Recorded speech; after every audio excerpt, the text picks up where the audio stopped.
so what better place to start another fellowship than St. Paul's? So we're going to be talking about the Hematology and Oncology Fellowship that different members from St. Paul's, from p2p have been working towards. And then as we talked earlier, there's no treatment without diagnosis. So especially in the realm of hematology and oncology. So we'll start by talking about the diagnostic fundamentals of hematology and oncology. And our speaker will be a virtual speaker, Professor Chen. Is he up yet? Yeah, morning. Hello. Yeah, he was with us in person last year, but had all the intentions of coming this year too, but did not work out. But at least he's going to participate virtually and talk about the diagnostic setups necessary for a hematology oncology fellowship. Thank you for the introduction. Sorry, I couldn't be there because my wife had an accident, and so I need to be staying with her during her treatment. But I looking forward next time that I'll be there, and also looking forward tomorrow. There will be a in-person and a virtual meeting regarding flow cytometry setup. So let me should I share my screen, or how do I pull up my slides?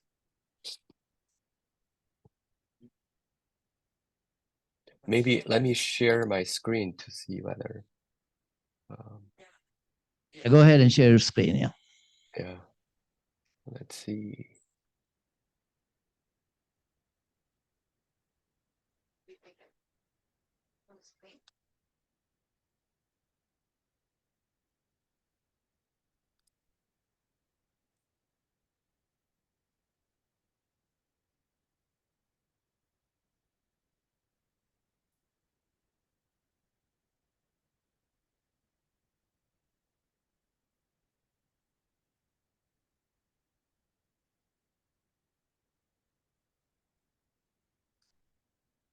Let me see.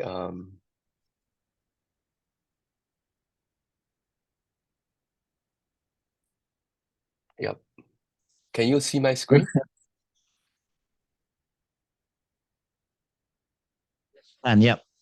Okay, so I'm going to give you a brief introduction of our Hematopathology fellowship training program, and then we will discuss in the future, maybe we can work together and then build up a visiting fellowship or something so that we can train staff to be able to provide the diagnosis. In addition, we want the fellow, when they're returning to Ethiopia, be able to still connect it to us. So I have some ideas I will discuss during my presentation.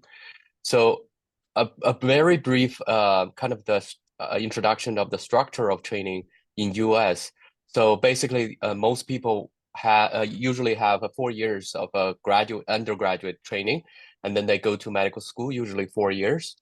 And then they finish their residency program in pathology. It is a 3 to 4 years training program. And then they do 1 year fellowship training, which is mostly focusing on subspecialties. In this case would be hematology and hematopathology. And if a person is interested in oncology, they usually go through surgical pathology training. And then they're on staff, and then they will move into this continuing medical education for their lifetime career. So really at the fellowship, we had 1 or 2 years. Usually the second year can be designated as the research year. And then we built our fellowship program back in 1990. And so far we have completed about 30 to 40 fellows throughout our program. And also it's an ACGME certified or credited program. And then all of the trainees at the end of their training, they need to go through and pass the American Board of Pathology certification program. And then during the training, there are mainly 3 parts of our fellow need to go through. One is the clinical training, which I will dive into more detail in their kind of the schedule during their training program. And then they have they participate in didactic training. We have lectures, both in person and recorded. The reason is that in the beginning, on average, they take about 2 to 3 hours of lecture training in the very beginning, and gradually those lecture training becoming less. And also at the later part of their fellow, they become the teacher or mentor to train our residents and other fellows. So they actually also contribute to the video recording of many of the trainings. And then finally, the research, they usually expected to have 1 or 2 abstracts to national or international pathology conference. So here is a more detailed rotation throughout their 12 months with us. So they started usually with 1 week of orientation, and then they have 18 weeks of a bone marrow and the peripheral blood rotation.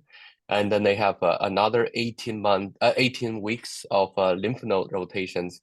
They have a month of a flow cytometry rotation. In this month, they're not only signing out cases, looking at the histogram, they're actually embedded in the laboratory, doing pretty much all of the technologist staff doing. They're doing the gating and doing the analysis, and also become the Q&A person for the laboratory staff.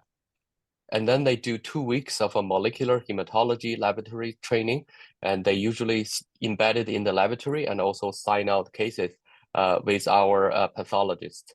And then they have 2 weeks of a cytogenetic training. They usually go to the cytogenetic laboratory and do both sign out and also laboratory kind of a practice.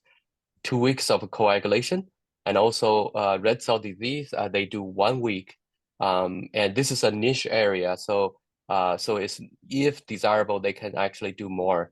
And then last but not least is actually the body fluid and the fat aspirate training. Fat aspirate is for amyloid typing. And then they have 3 weeks at the end of their, usually at the end of their fellowship, to do either research, 3 months, or 3 months elective. Sometimes when, for instance, our fellows are being hired to be a flow lab director, they might designate 3 weeks of a training, solid training or intensive training in flow cytometry laboratory, and then so that they join their lab meetings, work on the bench, and also they can be enrolled as a associate laboratory director, so that they're trained and be ready to lead a flow cytometry laboratory. So really the goals of our fellowship training, definitely number one is a practice. So they need to understand a broad spectrum of the specialty and in a high volume environment, so they can see a lot of different stuff. And then also that's the 1 year they can actually sharpen their clinical skills and work with mentor to identify career path and identify expertise niche. And this is usually the area they identify one area of disease or one area of technology. They would like to gradually dedicate their career into that area. And also during the training that we continue to evaluate and adjust.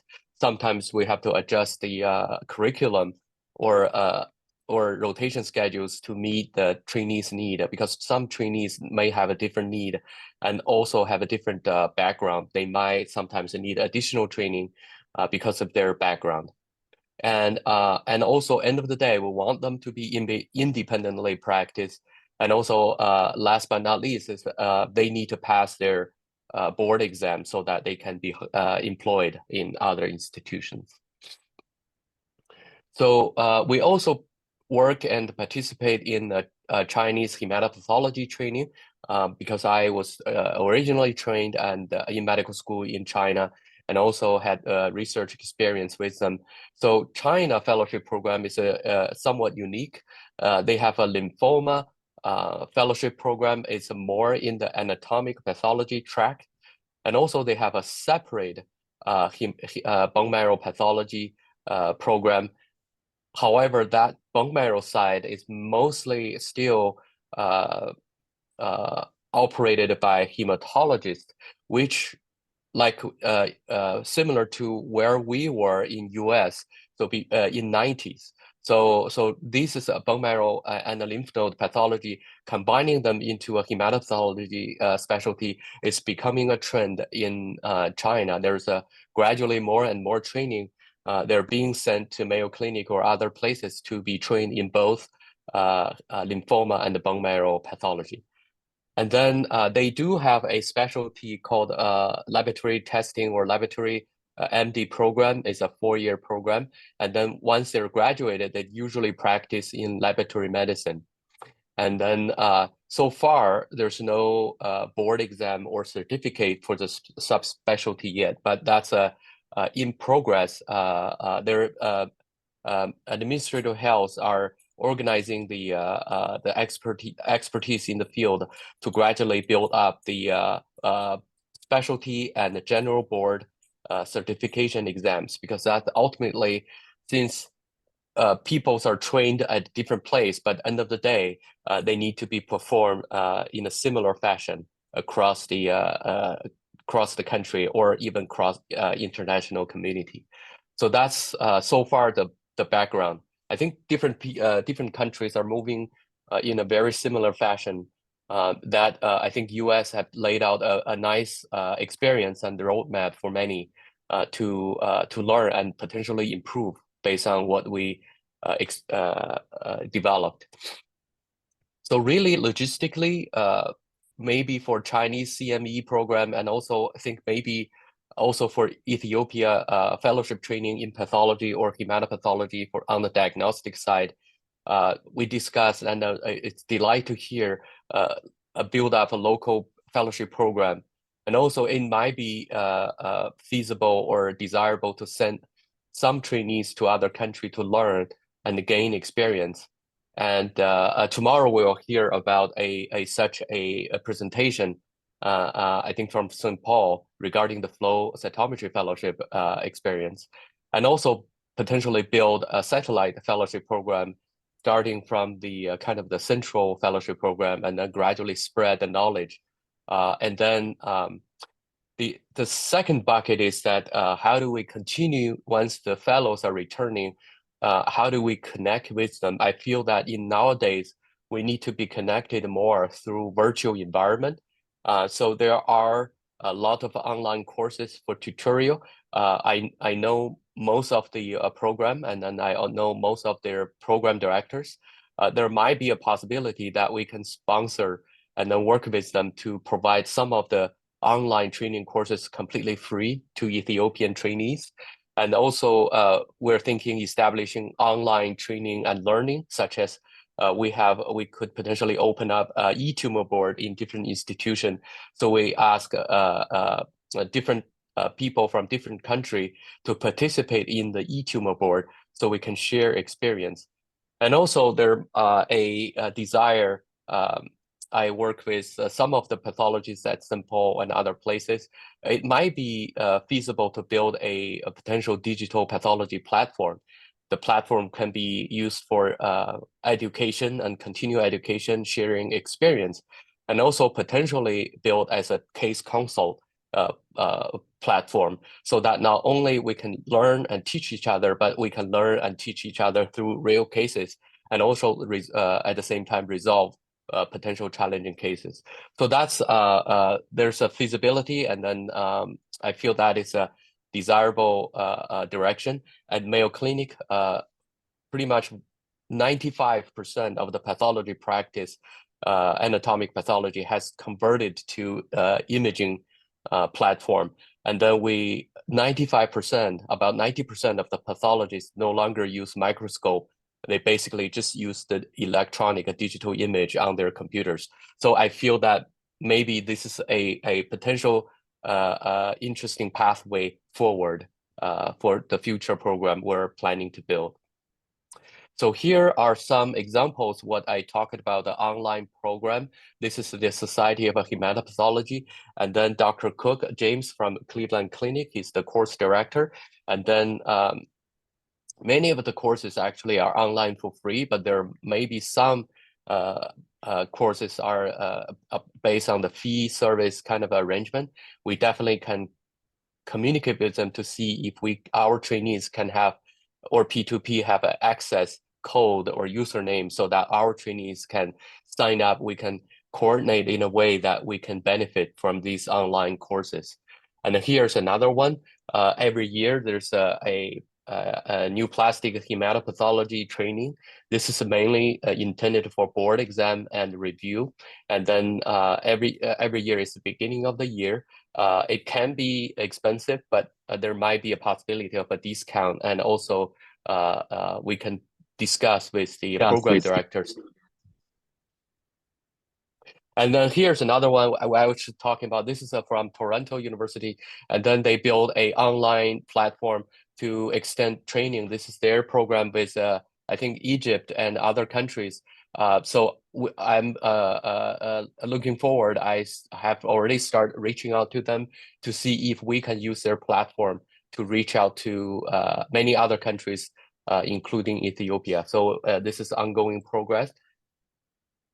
So that's pretty much all I have for my part, and looking forward to gradually building up this and collaborating with colleagues in Ethiopia and potentially build some platform for the future. Thank you. Thank you very much, Dr. Chen. So we'll have you back on the Q&A session, but it's obvious that all the work is under progress. So the different components of the fellowship program have been worked upon and thoroughly reviewed.